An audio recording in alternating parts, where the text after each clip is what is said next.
Queens of the Stone Age are an American rock band led by Josh Homme. He started it after his previous band Caius disbanded in 1995. Initially, it was him and a drummer for the first album, but they soon gained more members, and over the year, Josh has been the only constant. They have released more albums after that first one, in fact, 8 in total so far. Hi, my name's Dan. So this was the first album by Queens of the Stone Age, and it was my first time listening to it. I have listened to Rated R before a few times.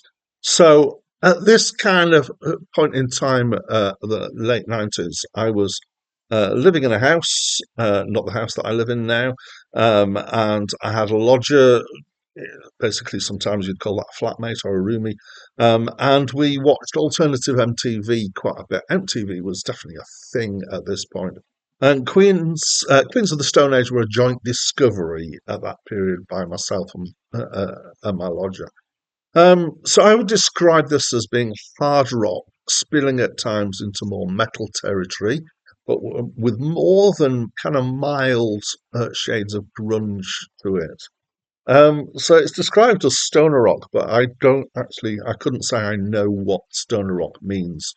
So, the people who are describing it as stoner rock, I guess I have no way of disputing that. So maybe that's what it is. So it's guitar based with crunchy bass riffs often feature, which is a kind of defining part of the sound for this, is that the bass is overdriven as well as the guitars. That's not so unusual. Not so usual, sorry. And it seems to be more about riffs and sequences than about solos. There are occasional solos, but it's not a feature. It's about kind of the continuum of the feel of the music. It's quite repetitive. Apparently, it's designed to be danceable, so repetition is the thing there. I feel like there's a kind of mild, I want to say trancey feel, almost drone, but not really droning. But the feel of it is that uh, it's kind of trying to step back from your full attention a little bit. So I'm not a doer of drugs, and I don't know if there are drugs which, when you use them, would make music like this particularly appealing. But I can imagine that might be the case. I could well be wrong. I have been known to be. So the harmonic structures here are quite grungy as well in times. So often there are a chord sequence that's very repeated quite a lot, and maybe not kind of standard chord jumps that you'd expect. It doesn't kind of go, there's the kind of classic 3 chords of 1, 4, and 5, but it really doesn't stick to that, and it might go in all sorts of places into what you might imagine as different keys quite easily. The last track on the album, "I Was a Teenage Hand Model," is more laid back. It's almost whispered in the vocals, and there's no drums, but there is percussion in it, and that kind of feels different to the rest of the album. But it complements the rest of the album. It doesn't feel like it's out of place in that sense. The vocals it's a fairly high voice that he's got.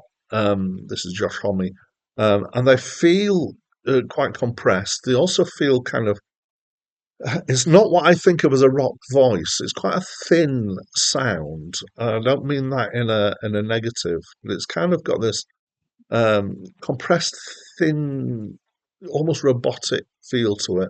It reminded me a bit of, again, referencing grunge, Kurt Cobain's quieter stuff. Not when he really belts out, but the stuff in the quiet parts of Nirvana. So it's not got a crunchy rockness. It's not a rock voice feel generally, which contrasts to the music. So I think as a contrast it works well. But I would say it feels like the voice is being carried along by the music rather than cutting through. Lyrics, didn't really pick up on what the lyrics are about. So that's about as far as I'm going to go. So really, it's about a sound. It's about this rock texture. As I said before, apparently this is stoner rock. I don't know how typical this is of stoner rock, and it does have this kind of feel of it's a substance that you're engaging with. Did I enjoy it? Mildly, but with some reservations, I would say. I would have enjoyed it more if it'd been more interesting and varied, But I do get that that isn't what this is about, and that if you tried to make this more interesting and varied, it would be something different. It might be something that I liked more than this as a result. But I think its nature is it's got this kind of homogeneity, the sameness to it.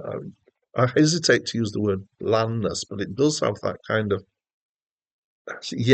bland is too negative a word, really. It's as a texture, mashed potato, but crunchy mashed potato. But it's a lot of this kind of same thing, and that's the point of it.